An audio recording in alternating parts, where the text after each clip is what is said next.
All right. Looks like we are up and running. Turn this music off. Shh, quiet. What's going on? I got my wife here with me. Hey, you're on stage. How you doing? Hey, Well, your mic's working, so that's good. Let me go back to the comments. There we go. Abe says he's ready. Okay, good. So we got one. That's awesome. Well, and we know the LinkedIn comments are coming in, so that is also a great success. All right.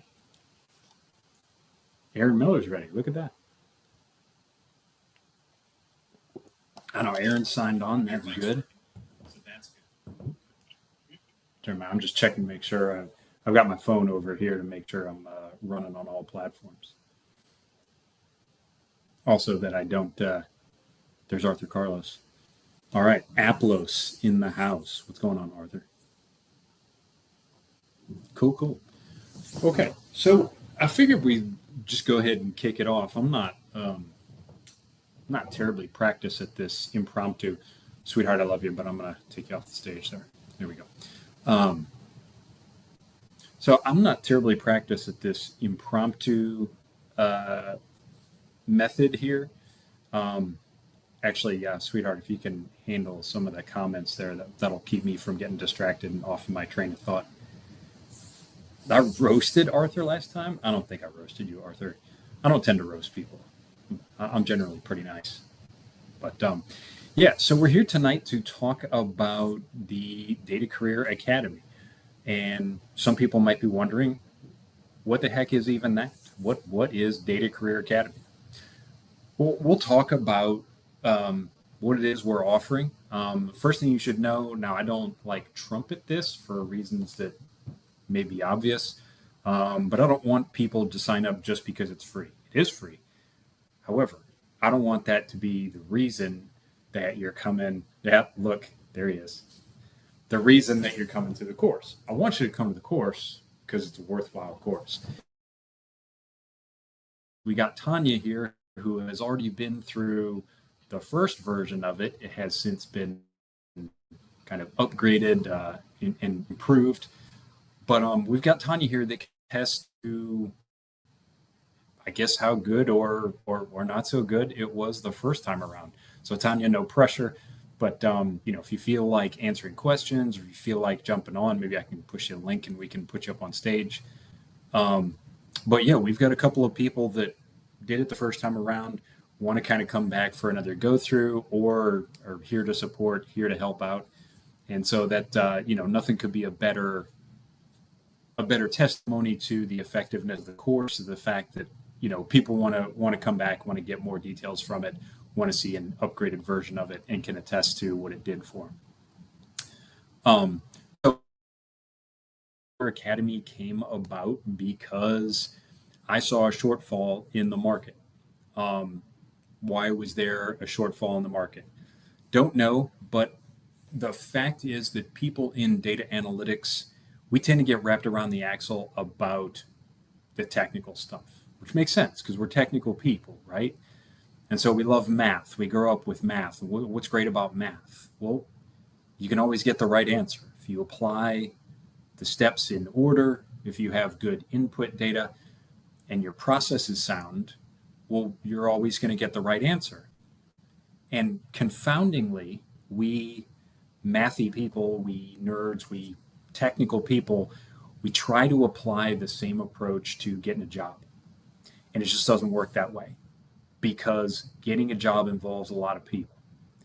And people, annoyingly enough, are not like math equations. They work in different ways. You got to be nice to them. You got to make friends with them in certain situations.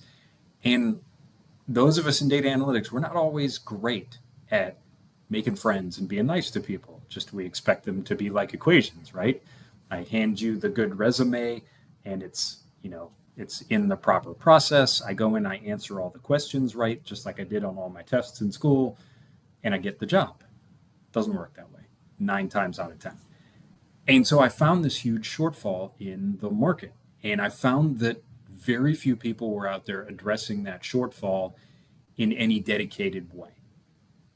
And so we've got a lot of, I call it the influencer industrial complex. We've got a lot of data influencers out there who are answering the technical problem.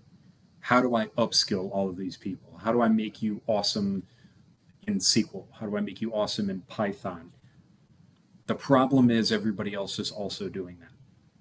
And so when you find yourself in a situation where the job market is evolving and it's different, it's not something you can necessarily always pin down, then what you find is there's no single answer to how to get employed.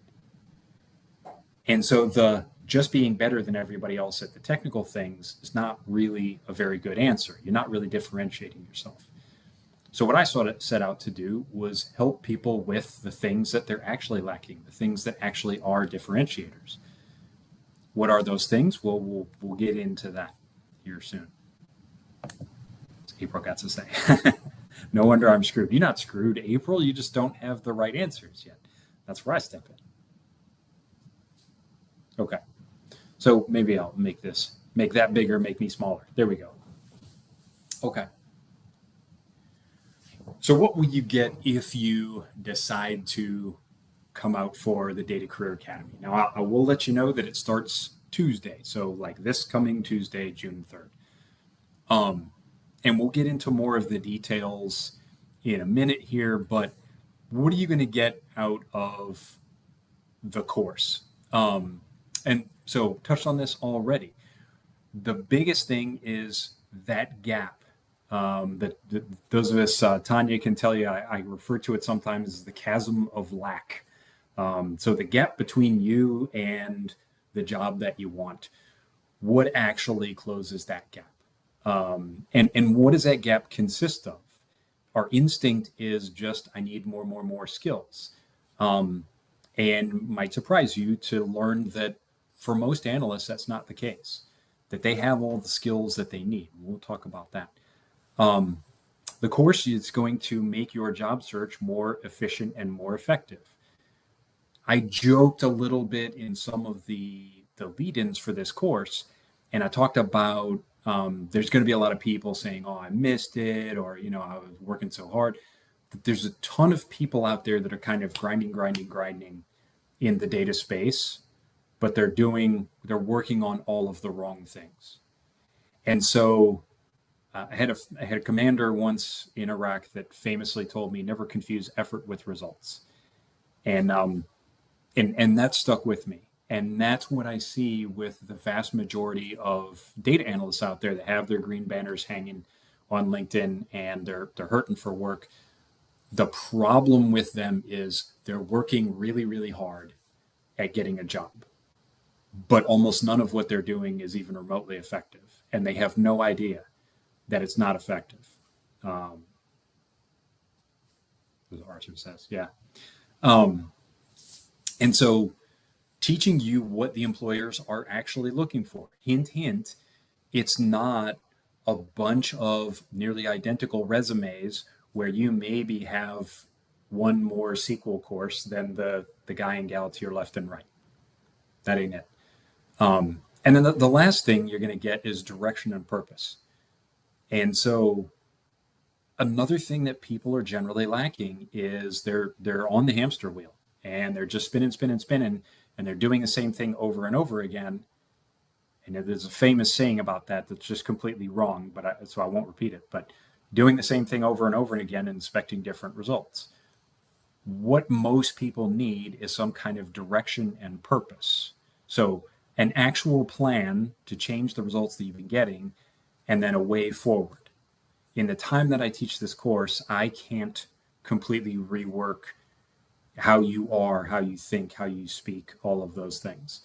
But what I can do is give you some answers and then say, okay, here is your direction and purpose, task and purpose, as we used to say in the Marine Corps. All right. So, hey, if you got questions about what you get out of the course, you'll also get a certificate. You'll be my friend forever and ever. We'll give you, there's a bunch of little technical things. I've got all sorts of templates that I give out. I've got lists that I give out. I've got kind of rubrics of how to plan out your job search. But these are the sort of wave top level things. We'll get into the technical stuff once you show up for day one. We'll start talking about the workbook and the homework assignments and projects and things like that. Okay. If you guys got questions, just drop them in the chat and I will go ahead and answer them. But super important, who should take this class? Because it isn't for everybody. I personally specialize in people that are in their career. They're in some career. So people that have graduated college, people that have in some cases worked in a different industry or a different domain, and then career upgraders, people that are already in data analytics, but they're kind of hitting a glass ceiling somewhere, or they're in a place where they're like, hey, I think this might be kind of a dead end job. I don't know about all this. And they want to kind of upgrade and, and go somewhere else. People that are lacking direction. So if you're on that hamster wheel and you've started figuring out that, hey, maybe completing 5 more Udemy courses is not the way forward. Maybe doing 3 more Kaggle projects isn't really going to put me across that finish line. You're probably right. And in that case, you need a way forward. So if that feels like you, and you're not sure how to make that next step in your career, or maybe that first step in your career, this is what we're here for. You may be frustrated with traditional guidance, and you should be, because the stuff that I see on LinkedIn day in, day out, a lot of the stuff that I see on YouTube for job hopefuls, it's just not very good.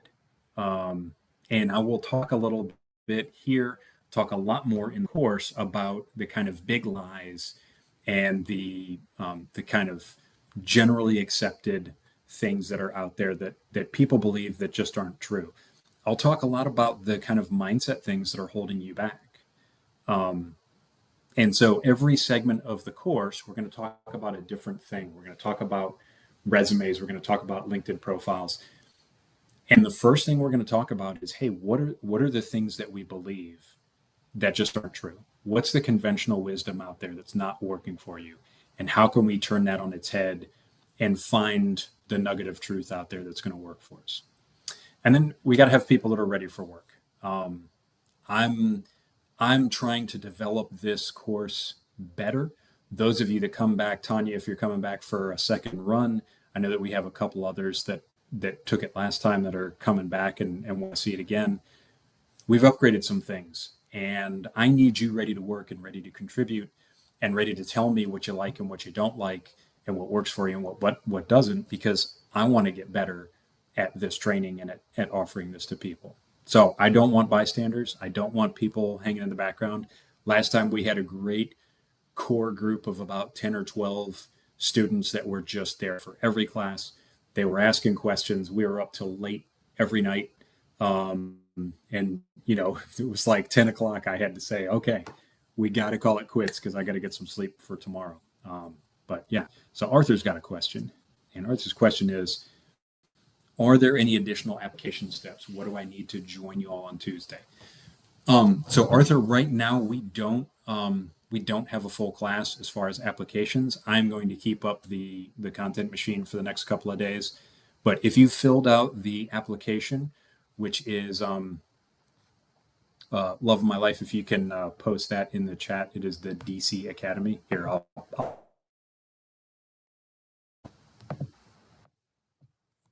Give me 1 second. There you go. All right. Now, I don't know if I post that. I don't think that goes out to everyone. I don't think it goes out to LinkedIn.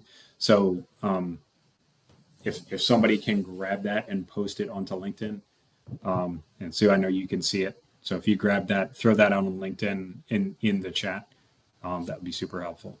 But yeah, if you've applied there, I've got your application in my CRM and we're good. So no additional steps needed. Probably on Sunday, I will send you a confirmation email that, hey, we're a go for Tuesday. And, go ahead and show up at 8 p.m. Eastern Standard Time. Okay. Okay. So there it is. You obviously don't need the HTTPS. That'll be filled in, but themajordata.com and /DC Academy. All right, cool. Hey, if you got more questions, drop them right in the chat and we'll get them. Okay. And the kind of boilerplate, who is the class not for? Well, we already talked about, hey, skill stacking ain't it. And we will talk about some misconception that you may have about stacking skills, about getting a bunch of certs, and how, we'll talk about something called that I call one more syndrome. But skill stackers, perpetual students, if you are happy on that hamster wheel and you think that someday that's going to pay dividends, keep at it. You're not, you ain't my client. If you have a rigid mindset, one of the things that I will demand of my students is that you be ready to tilt at windmills and challenge some of your assumptions, because we all come in with false assumptions into this course. And one of the most rewarding things for me as a teacher, and I don't know, Tanya, I saw it from Tanya a couple of times. I saw Lynn was another one in my last class.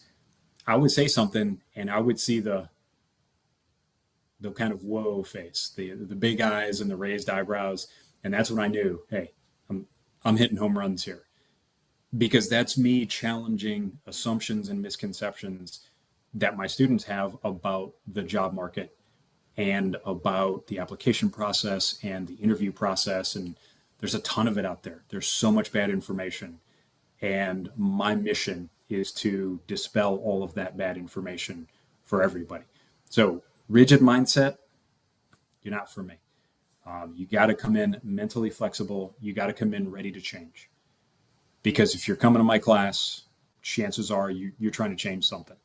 And something's not working for you. Tanya, yeah, Tanya's laughing. And then people that are just negative. I just can't deal with that. If you're down, if you're frustrated, I'm fine with that. And we've all been there.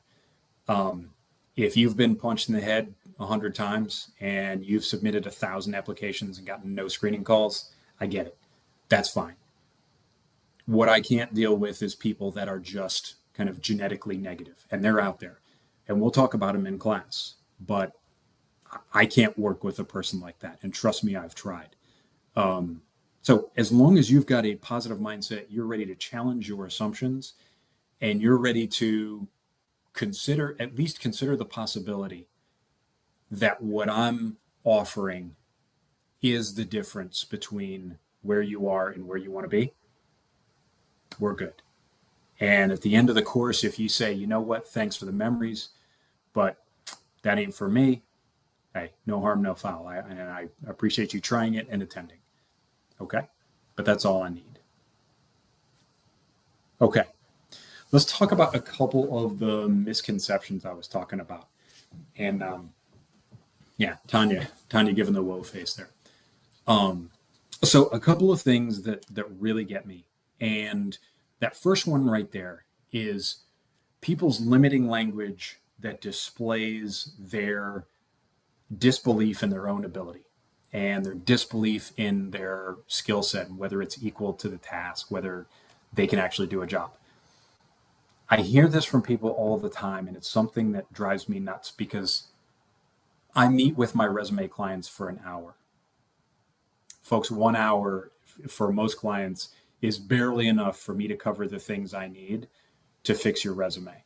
I don't know if I have any former clients here in the audience, but I think I might have looked at Arthur's resume once or twice. It kills me when people just casually address themselves with this limiting language.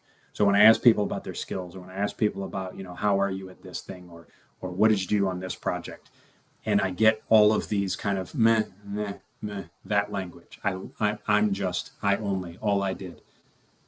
And I call it the I lack. Okay. I'm not as good as.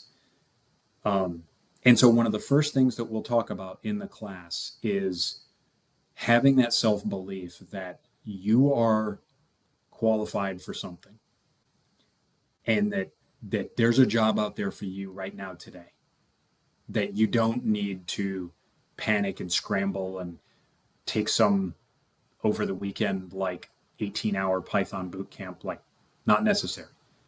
There's a job out there for you that you're qualified to do right now. And so that's one of the first hurdles we got to get past. Yeah. Tanya's got a testimony for us. Talked about that second one there, that one more syndrome, that I just need one more what? You name it. You know what it is, whatever it is for you, that hamster wheel you get stuck on. I'm not getting a job because I don't have a master's degree. I need one more degree. I'm not getting a job because of SQL, so I'm going to go do this one more Udemy cert, and that'll put me over the top, right? I'm not getting the job because I don't know Tableau, so I need to go get the desktop or the data analyst cert. Not true. So we got to get rid of that. You're good. Right now, today, you are enough. And then the third biggest one I see, and we'll get into a lot more, trust me, but these are kind of three biggies right off the bat. Your background is a weakness. Now, I told you that my ideal client is generally someone that's gone out there and taken a few hard knocks. They're somebody that has gone out and they've worked in some other profession, right? They've gone out and they've been a teacher. They've gone out and they've been a data entry person, or they've been a personal assistant, or some kind of job where it just wasn't for them. Okay, they did it honorably. They showed up every day. They did their best, but it just turns out it wasn't the right thing. The people believe that their background is a weakness, and we've got to get past that. Not only do we have to get past that, not only do we have to kind of reverse that, we've got to turn that completely on its head. Your background is a strength. And your unique story, the thing that makes you uniquely you, that, my 24 years in the Marine Corps doing umpteen different jobs, that is a strength. And it took me a long time to get to that. But I can draw lessons from being an artillery battery commander, and I can draw lessons from being a logistics clerk, all of which bear on what I do today as a data analyst. Okay, so your background is a strength. Arthur says, I did do a review for him. Awesome. My memory has not totally failed me yet. He said that was extremely valuable to have a more neutral perspective on it. Yeah, absolutely. I'm thoroughly objective. Whether you pay me or whether I do a freebie for you or whatever, whether you're here for my course, I like you, but I don't like you that much. I'm always going to tell you exactly how it is. Okay. That's another funny thing we'll talk about. There. My friend, the data strangler, has more wisdom for us. You can't have no in your heart. That data job is out there for you. Absolutely. All right. Plenty of other misconceptions. We will have at least one for every class, that just a domino we've got to knock down before we can move forward about each and every topic that I talk about. And what you're going to find is I have yet to meet a person that comes into my class and at the end says, you confirmed all of the things that I already knew.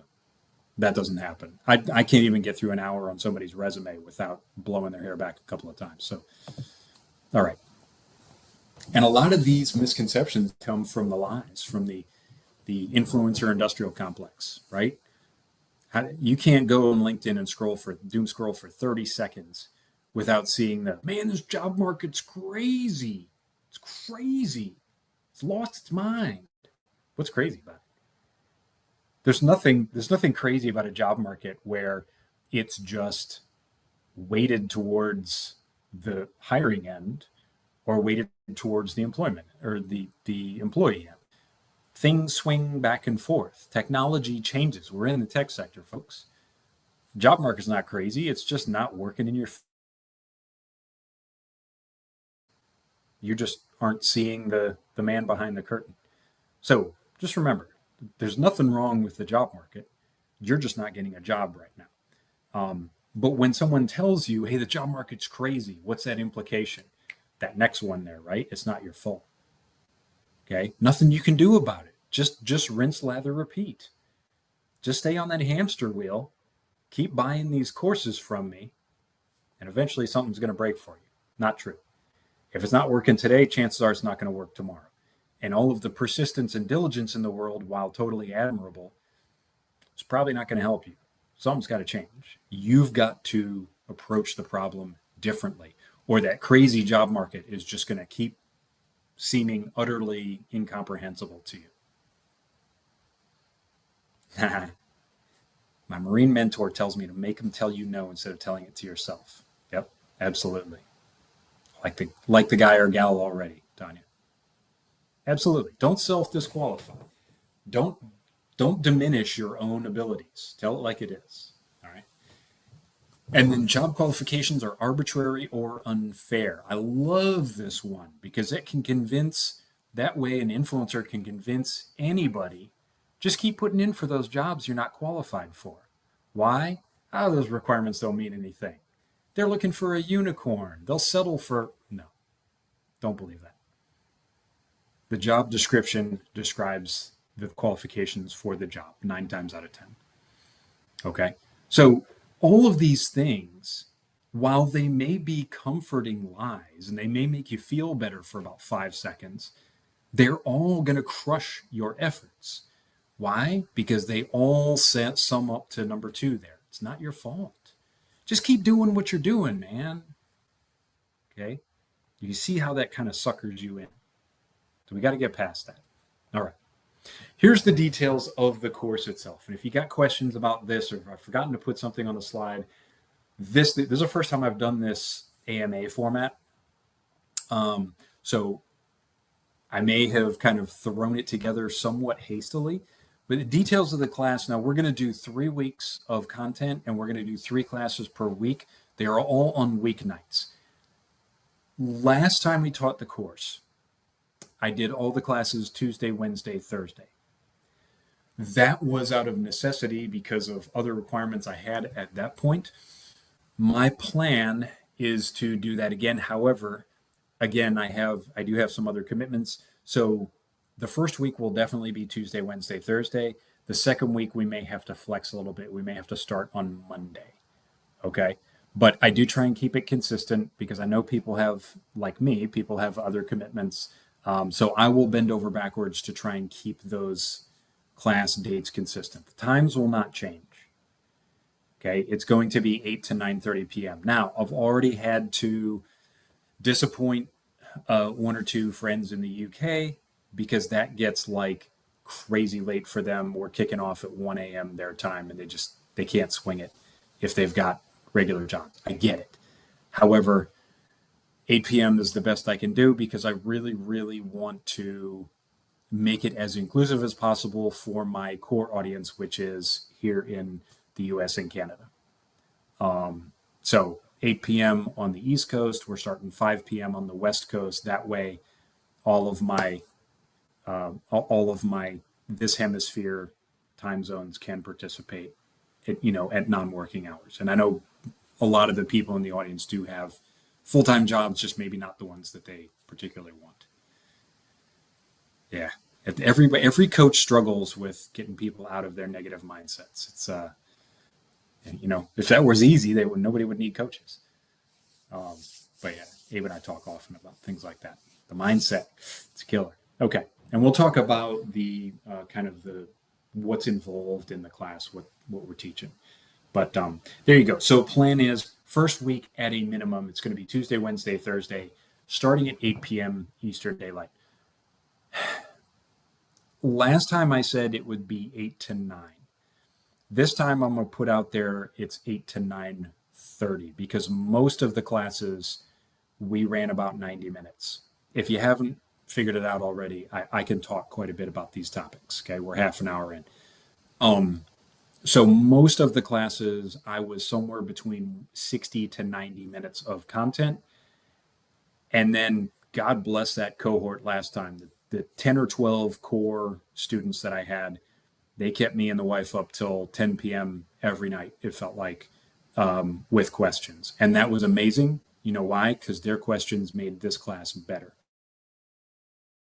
A little bit longer. So, but that's a good thing because the questions they asked are probably the questions that you're going to ask if I don't put that content into the classes, which I have. So this time I'm planning on 90-minute classes, 30 minutes or so for Q&A, and then I got to get some sleep sometime.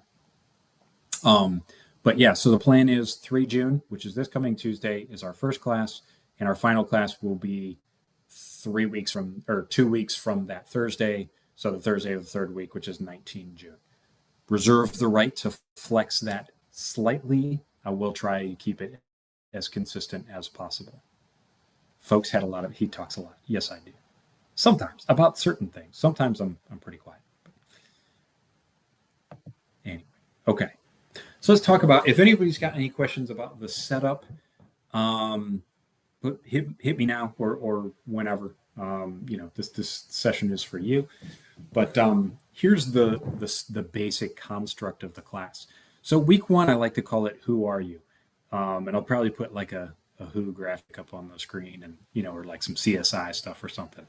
But it's remarkable to me how many people get tripped up by this very basic question: Who are you? What do you do? Seems simple enough, right? There are people that have been working in this profession for a long, long time that struggle to answer that question coherently. I myself need a little practice with it sometimes. And, I'm the Marine that smiles at spreadsheets, right? I got my own branded t-shirts.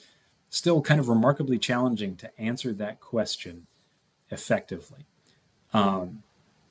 So day one, we're going to talk about what I call the analyst identity.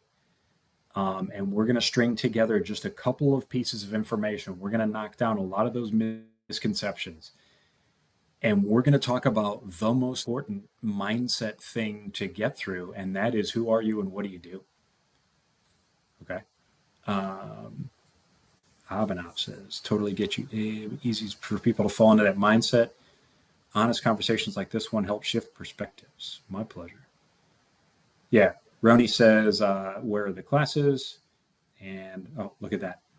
Wifey. Now, I think if you drop things in the chat there, sweetheart, I think it only goes out on YouTube. So if you can get on LinkedIn, maybe on your phone, and go to the session, you can answer the chat there. Although LinkedIn chats on LinkedIn Lives are kind of terrible. But anyway, yes, Roni, it is. They will be on Zoom. Okay. It'll be a private Zoom room. When I set up, I'll give you a confirmation on Sunday for everybody that's in the cohort. And then I'll send you, I usually do like 1 week at a time. There'll be a link, but there'll be a link that's for every class. So once you get the one link, that's your link for every session. Okay, great question. Zoom's great because you can just take yourself off mute, and we can just, unlike here, you can just take yourself off mute and we can talk. This one I did on StreamYard because I can push this out to multiple social media platforms. So yeah, number one, analyst identity. Who are you and what do you do? People struggle with that. That is a tough one to get across, and it's a tough one to get people to commit and say, I am this title and I work in this domain. The FOMO is real. Most people have not spent the time to sit there and say, well, what do I really want to do with this analyst career? Because all analyst careers are not the same. So that one may be the toughest hurdle to get across, which is funny. But yeah, it's difficult. Session number 2 is pitch practice. That's where we're going to flesh out the analyst identity, and we're going to start talking about what is it you hang your hat on? What are your proudest accomplishments? What are your core skills? How do you put together that elevator pitch? If I tell you you've got 30 seconds to tell me why I should hire you, and at the end of 30 seconds, it's a yay or a nay, what are you going to say? What is your value proposition? What are the best things you can do? And what is your value to me? This is where we get across something that I like to express to my students, and that is the entire employment journey is sales. And if you hate sales, well, you got to get over it. Because at some point, you got to sell yourself to an employer. And that pops up over and over and over throughout the course. It's one of those things you've got to remember. It is not about you. It is about the value that you can provide to an employer to make them money. Bottom line. All right. So that pitch practice, there we're going to develop and kind of the summary for your resume. And to make that into a weapon. Every word is effective. Every bullet is the value I provide. Okay. So that one might seem a little bit soft, of the softer skills that we're talking about. That's a challenging one. People struggle with that. When I say, hey, tell me about yourself, can you go 2 to 3 minutes and make it succinct and make it value oriented? Or do you start talking about your hobbies like you're an avid cyclist and you have 3 kids and nope, none of that matters to an employer. It's all sales. How do you sell yourself? So that one's crucial. Those two right there provide the platform for everything going forward. Who are you? What do you do? What value do you provide? If you can get those 3 things down, everything else is downhill. Now, third one, LinkedIn Legend. I just changed the name of that. Anyway, a lot of people hate on LinkedIn. I mean, obviously, we're here talking on LinkedIn. Most of you are listening on LinkedIn, 17 of you, it looks like. And I'm not trying to make influencers out of everybody. I used to have a challenge, and we'll talk about any LinkedIn hard mode grads here other than Abe. I think maybe Arthur did it. But yeah, I used to have a 30-day challenge on creating LinkedIn content. I don't do that anymore, but I did learn a lot of lessons from that that do help me teach this class. You need to be able to use LinkedIn effectively. And a lot of you aren't. Trust me. I see it every day. So if you can use LinkedIn effectively, it will become a weapon in your arsenal. If you stink at it, then it will become an eyesore and something that you try and hide from. And we're trying to avoid that. We want to be kind of at least good at everything we do. Okay. And then we'll do a project, which is a LinkedIn profile glow up. I'll tell you the basic things that you got to improve, and really about 60 minutes worth of work, even if you're starting from basically ground zero, and you can get yourself an effective LinkedIn profile with about an hour's worth of work. And then we'll measure the impact of that throughout the couple of weeks of the course. Okay. Any questions on that week 1? Who are you? People kind of look at that and they're like, really? We're gonna do brand? Got to post on that schedule for this weekend. Okay, cool. Yeah, every once in a while I hear the OGs hankering for the glory days of LinkedIn hard mode. That was fun. Okay, so that's week 1. Now, when we transition into week 2, this is where we're kind of getting a little bit more tactical, where we've gone from the kind of the philosophical, let's define our identity, let's define our value proposition, let's take that and put it onto the LinkedIn profile and get the LinkedIn profile at least to the point where it's not a complete disaster. And then we transition into week 2, and now we're going to start putting things into motion actively. So that 4th class, I will tell you, if you suck at everything else in this course, if you master the network, in many ways, that's more important than all the other classes. And so it's ironic and challenging to me that that's the thing that is the most difficult. That's the thing that is most lacking for most data analysts. The ones that are hurting for jobs, it's because they're on the hamster wheel and they're playing that game. Get more skills, ATS proof my resume, which is garbage, but we'll get into that. And try and differentiate myself by looking like everybody else. The thing that puts you over the top with that is your network. Now, networking doesn't necessarily look like most people think it looks.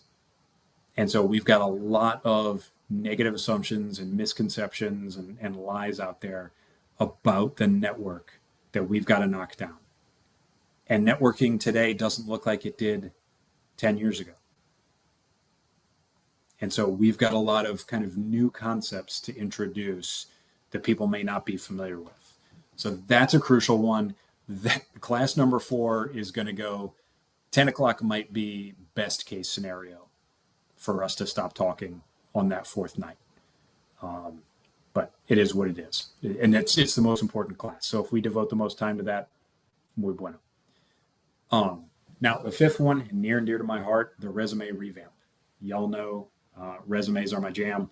I love rewriting resumes. I love the challenge of seeing a resume that sucks and figuring out how to fix it. It is a huge challenge. It is an even huger challenge to deal with. It's a big enough challenge to fix one person's resume in a couple of hours. Imagine how challenging it is to fix 20 or 30 people's resume in 90 minutes in a group class. Can't be done. However, I can show you how to improve it yourself. And this is, I will show you ways to integrate AI throughout this process. You need to be very careful with how you use AI with your resume. I will show you how to use AI effectively to help fix your resume. And I will show you how I use AI and some of the prompts that I use. And I'll give you a list of those, I'll give you a peek behind the curtain. Like how do I fix other people's resumes, for a decent amount of money. But happy to share that with you if you're in my class. So resume is huge. And resume right after network, probably the second most important class, at least technically. Why? Because your resume is the single touch point that goes out to everybody in the hiring process. Every time you apply, they get your resume. 9 times out of 10, that's going to be the first thing they see of you. Okay. Gotcha, Arthur. Yeah, if you've got other questions, you know where to find me. And all of you, anybody here, if we're not connected, send me a connection and send me a DM if you've got offline questions or things that you're nervous about asking. Sixth course is going to be portfolio proof. Now, I tell my students, I am not a big portfolio proponent. And this is probably the only real overlap between my course and the courses of, name your favorite data influencer, their boot camp. However, I know a lot of things about portfolios and a lot of the lies that are out there and a lot of the things that are sort of self-serving to the influencer industrial complex that aren't true or are ineffective. And so my objective with portfolio is, hey, let's remove the stigma from it. Let's remove the urge towards perfection from it. Let's just get the damn thing done and realize what it's actually good for. Because there are a ton of misconceptions about that. And that's where I get a lot of the whoa look. Okay. And then our project is, hey, if you don't have an effective resume, we're going to do a turbo boost on that resume. You're going to spend 1 hour and I will show you how to make every minute count in that 1 hour in fixing your resume. And I'll give you the template that I use as well. It can be a little tricky to use, so I'll show you a couple of tips and tricks, but template's not really that important.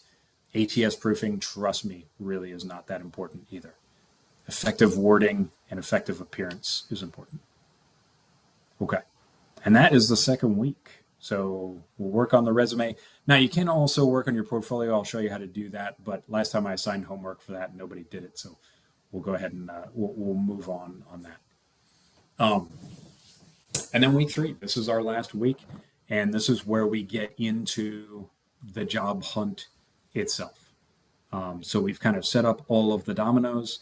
Now, day number 7, I will tell you, is where I am going to save you a heart attack, basically, because this is where I see skill stacking. You'll know how I feel about that. The job search is where analysts waste just an insane, a heartbreaking amount of time. And there are 100 people that write to me, send me DMs, ask me for connections, and ask me for advice. And they ain't here right now. There's about 20 people watching this right now. There's 100 more in my DMs that should be here that aren't. You know what they're doing? They're taking another Udemy class and they're applying to 50 more jobs that they're not going to get. And why? Because they don't understand that skill stacking is not the way, and they don't understand that a volume approach to job hunting is almost certain to lead to total failure. Now, it can work, but it's like buying a lottery ticket. You don't want to bet on it. Okay? April loves homework. Awesome. There you go. All right. Well, I will assign little tasks each day, but for the most part, those tasks will get them done during class. So I'm like that. I like to joke that I'm like that cool teacher. I know I'm not, but in my mind I am. I'm like that cool teacher that I'm like, here's your homework. Oh, and look, you got 20 minutes at the end of class to do it. We won't do it at the end of class because then people will just drop. But we'll do things during class, and that'll be your homework. Okay. But that's the way I make sure everybody does it. It's not just purely voluntary. So anyway, the job hunt. If we can focus that thing, and where do we get focused on the job hunt?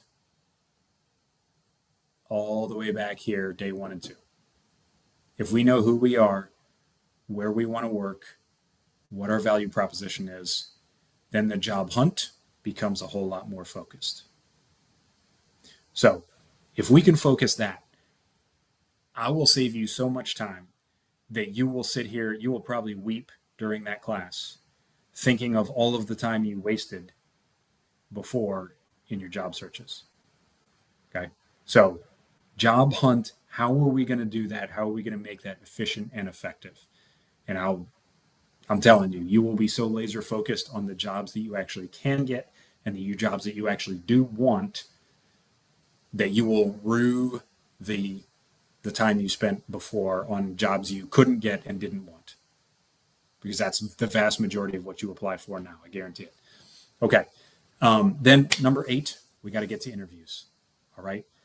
It breaks my heart when I deal with a resume client and I'm sitting there talking to them and I know for a lead pipe lock that I can fix their resume, but they are going to fail the second they start talking to a real live human.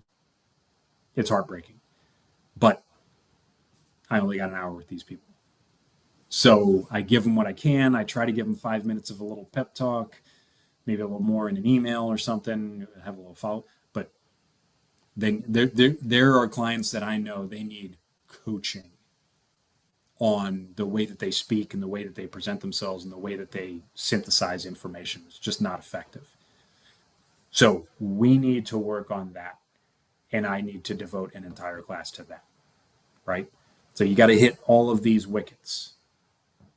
First, you got to apply and you got to get yourself into the interview. But that's only step 1. Once you get into the interview, you got to win the damn thing. And so we'll talk about winning at each stage of the game. All right, so interview ninjas. We're going to get in there with a katana sword and just chop it up. I don't know. That's where the metaphor breaks down, I guess. Okay, and then number 9, and then your project, your mission, Mr. Hunt, should you choose to accept it, is to put together a job hunt plan in 60 minutes that is going to give you direction and purpose and teach you how to go forward once you're gone from my tutelage, at least in an active form. Okay. And with those 3 projects, you are going to be well on your way towards that job that you want and that job that you can do. All right. Questions. That is the endeth of my slides. Let's bring my wife back to the stage. Okay. Now I could probably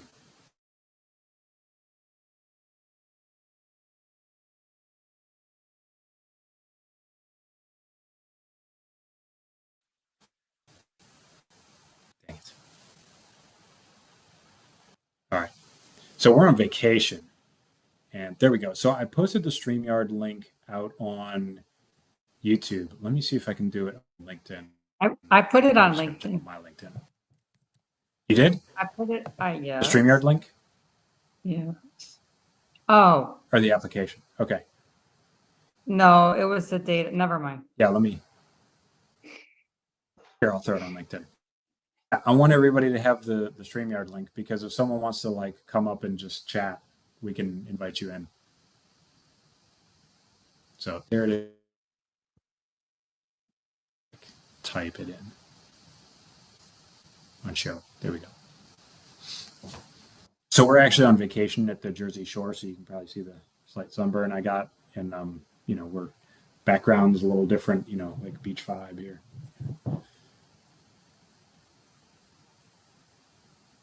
Yeah, so when we throw them in the chat, it's a StreamYard thing. When we throw them in the chat, they only go onto YouTube. So that's why I say go onto. Hey, Rennie's open to work. What's up, Rennie? Okay, let me go to my page. Don't mind me talking amongst yourselves.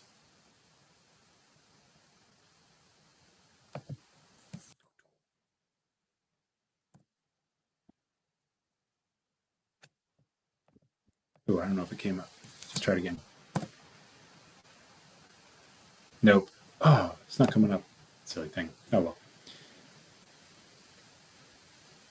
Okay. Well, if somebody from Abe, if you're on YouTube and you can like paste that over, that'd be great.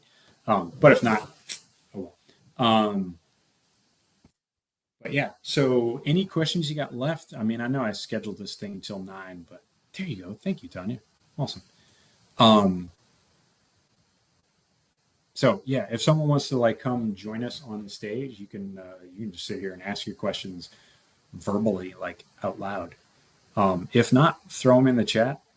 But if not, I ain't gonna hold you here. I really think this is a good course, and I think that the people that have been there before. I know Tanya's the one here tonight, but we got a couple of advocates out there that are singing the praises of the first course.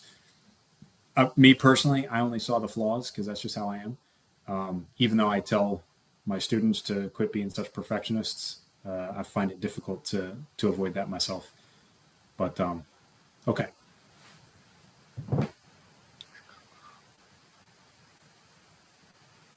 All right, we'll give it a couple more minutes. Anything I forget to talk about there, love of my life? Nope. Like, nope, you overtalked everything. Yeah. Your mouth. Abe Diaz just threw some craziness in the chat.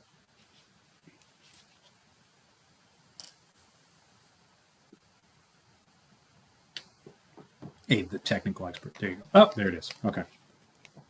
All right. So we'll give it a minute. And if nobody wants, if you want to click that link, you can invite yourself in, and I will add you to the stage. But if not, we will call it a night, and I will go back to my beach vacation and my social media efforts. So yeah, everybody that's here, if you wanna share things out, you can put. Oh, Rashi's here. Device is not connected though. All right, got technical difficulties a little bit. I'll remove the love of my life from the stage. Hide that comment. Okay, so question here from Abhinav. As an international master's student in data science, how can I best align my learning with real-world job expectations here in the U.S. job market? Yeah, interesting question. Align your learning. I don't know that you can, if you're talking about your personal learning plan, like what you do outside of class, my best advice, and the thing that honestly nobody is out there doing, and when I say nobody, I mean freaking nobody. Nobody is out there doing informational interviews. That is a massive differentiator. I can't get my own son to do the damn things, and he just graduated, and he's out there like, interviewing for jobs. I'm like, for God's sake, man, he's got an accounting degree. I'm like, walk down the damn road and talk to the local CPA and say, hey, can I interview you for 20 minutes? I'll buy you a cup of coffee. Most people are happy to do that, especially if you're like face to face with them or if you're showing interest in them. So yeah, Abhinav, in your case, obviously you're not an accountant, but in your case, I would definitely start hitting up some people that for like a quick informational interview, $20 or sorry, fee for the course, 20 minutes, not $20. Yeah, get 20 minutes with them and have a set of 5 or 6 questions that are going to help you understand the field. Hey, what did you wish you knew? What was the technical shortfall you faced coming out of a college program into the data science job market? What do you wish you knew? What do you know now that would have been a huge advantage to you a year ago, 2 years ago? Just stuff like that. I mean, ask them, hey, what are the shortcuts that you can give me? How can I take advantage of your experience to make my path easier? Most people are 100% happy to do that. Why? Because, I'd love for everybody behind me to skip the pain that I felt coming into the job market. Most of the things that I teach in this course, everything that I teach in this course, I came through like months and years of trial and error experience, like, just stuff about LinkedIn profiles, stuff about resumes, stuff about interviewing. I had to go out there and screw it up. I don't want anybody else to have to do that. Learn from my mistakes. So that's what this course is really about. Like, how can I help you push the fast forward button? And so that for you, what I would recommend is get out there and talk to people in the industry. What do you feel like you should have done in college? What course do you wish you had taken? What would provide a different perspective? All of those great questions. But yeah, most people are super happy, and just find some personal touch point with them. You can go straight out on LinkedIn and search for data scientists that also went to, Abhinav, I don't know what school you're going to, but let's say you're going to Park or, Stevens Institute, right by where my dad lives in New York. So you're going to Stevens Institute. You can go out there and find data scientists, degree from Stevens Institute, search, and it's going to show you 100 people right off the bat. Just start hitting them up. See who's active on the platform, that they're actually going to answer your message, but hit them up with a personal message. Hey, I'm still in college, really would like some insights into the industry. If you've got time, could I get 20 minutes with you? Questions tops. And you can even give them the list of questions ahead of time. That's sometimes super useful for people. Okay. So hope that's helpful. There's 100 different ways to answer that question, but you're looking for differentiators. And so I'll talk about that during the course. There's certain things where you want to be, not everything worth doing is worth doing well. So there's certain things that you want to do great at, and there's certain things that you just want to hit singles. So for the course, big fat goose egg. This one is pro bono. Now, I will say that I got some people that are like, oh, maybe I'll do a future cohort. Awesome. But there's going to be a charge for that. Right. So this is the last time I'm going to offer this course for free. At some point in the future, I'm going to bundle this up and package it with some other stuff. And that's going to be an offer for money. Now, never say never. I may do it for free again. What is most likely is this course in the 9-session form. This is the last free ride. I will probably do individual webinars on certain topics that will be pro bono if I need to record some material and I want a live audience. But yeah, for now, for this cohort only, my plan is, this cohort only will be free. The last one was free as well. If you want a future iteration, that's going to be paid. Okay. So, LinkedIn user, I appreciate your contribution, whatever you are. Look at my phone, I don't see it. Okay. Tanya says business knowledge is a big differentiator. We will talk about that. Tanya is already savvy on that, but yeah, absolutely. Domain knowledge, crucial. Can't be out there saying, hey, I'm a data scientist, I'll do anything. Yeah, domain knowledge. She corrected herself. Thank you, Tanya. Learning has occurred. Okay. Amnav says, thanks for the advice. Awesome. Yes, absolutely. The book, and then the exact name is escaping me right now, but that's the other thing. During the course, I make a ton of book recommendations. And I don't expect you to read them all because it took me a while to read them all. But for every topic, I'll tell you, hey, look up this book, look up that book. I believe the book is called The 20-Minute Networking Interview, or The 20-Minute Networking Meeting. Anyway, it's 20 minutes. And he gives you straight up rubric for how to conduct that. And he even goes into the kind of art and science of why 20 minutes is the sweet spot. And, people tend to schedule their time in 30-minute blocks.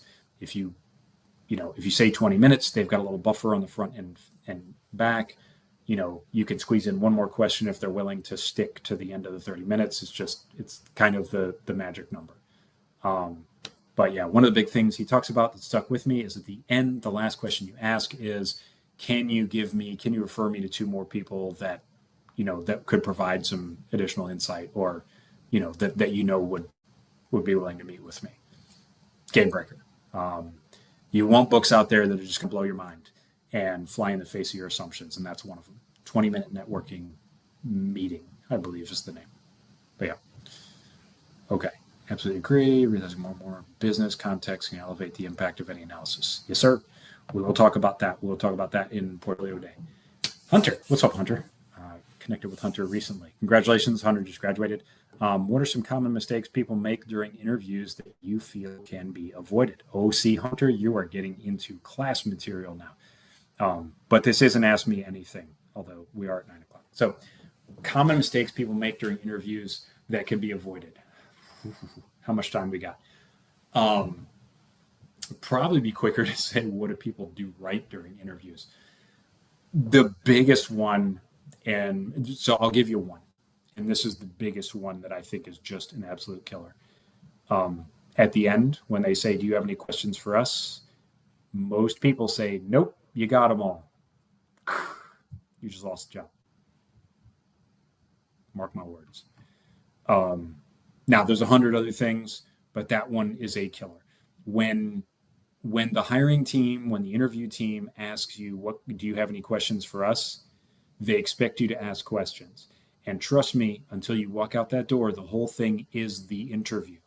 The interview is not over when they say, do you have any questions for us? That is part of the interview. And they are evaluating you based on what you ask them and what you're curious about the job. So the most common mistake I find is, now there's 100 others, but yeah, if you say no questions at the end, you're not getting that job.